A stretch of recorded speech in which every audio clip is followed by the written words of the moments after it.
నమస్తే, welcome to KK news. నేను శ్రీదేవి. ఎన్నికలకు ముందు రాజకీయాల నుంచి నిష్క్రమించారు గుంటూరు మాజీ ఎంపీ గల్లా జయదేవ్.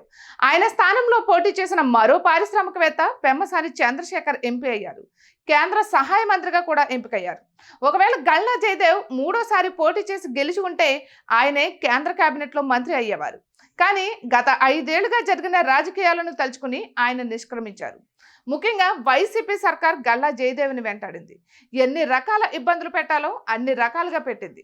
తాజాగా గల్లా జయదేవ్కి సంబంధించి ఓ వీడియో సోషల్ మీడియాలో వైరల్ అవుతుంది. ఆయన చిత్రహింసలకు గురైనట్లు ఆ వీడియోలో ఉంది. ఇక ఉమ్మడి ఏపీలో గల్లా కుటుంబానికి సుదీర్ఘ నేపథ్యం. అమెరికాలో పెద్ద పారిశ్రామికవేత్తగా ఉన్న గల్లా రామచంద్రరావు ఏపీలో పెట్టుబడులు పెట్టేందుకు ముందుకు వచ్చారు. చిత్తూరు జిల్లాలో అమర్ రాజా బ్యాటరీస్ పేరిట భారీ పరిశ్రమలను ఏర్పాటు చేశారు.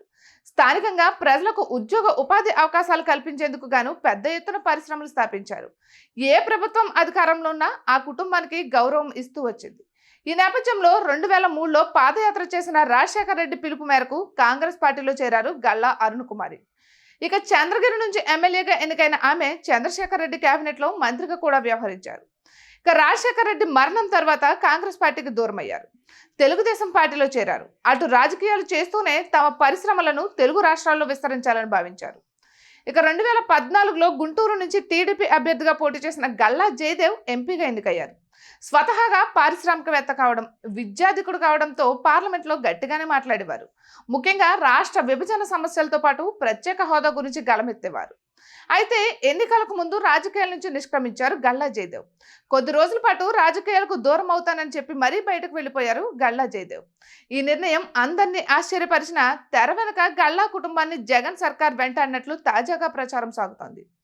ఇప్పుడు బయటపడిన వీడియోలో గల్లా జయదేవ్ని అక్రమంగా అరెస్టు చేసి పోలీస్ స్టేషన్కు తరలించారని, స్టేషన్లో చొక్కా విప్పి మరీ హింసించారని ఆ వీడియోలో కనిపిస్తోంది. అయితే ఇది ఎప్పుడు, ఎక్కడ అనేది మాత్రం తెలియడం లేదు. కేవలం చిత్రహింసలకు గురి చేసే గల్లా జయదేవ్ టీడీపీ నుంచి బయటకు వెళ్లిపోయేలా చేశారని మాత్రం ప్రచారం జరుగుతోంది. దీనిపై జయదేవ్ నోరు తెరిస్తే గానీ బయటకు తెలిసే పరిస్థితి లేదు. ఇక ఇటువంటి మరెన్నో వీడియోస్ కోసం కేకే న్యూస్ తెలుగు ఛానల్ని సబ్స్క్రైబ్ చేసుకోండి.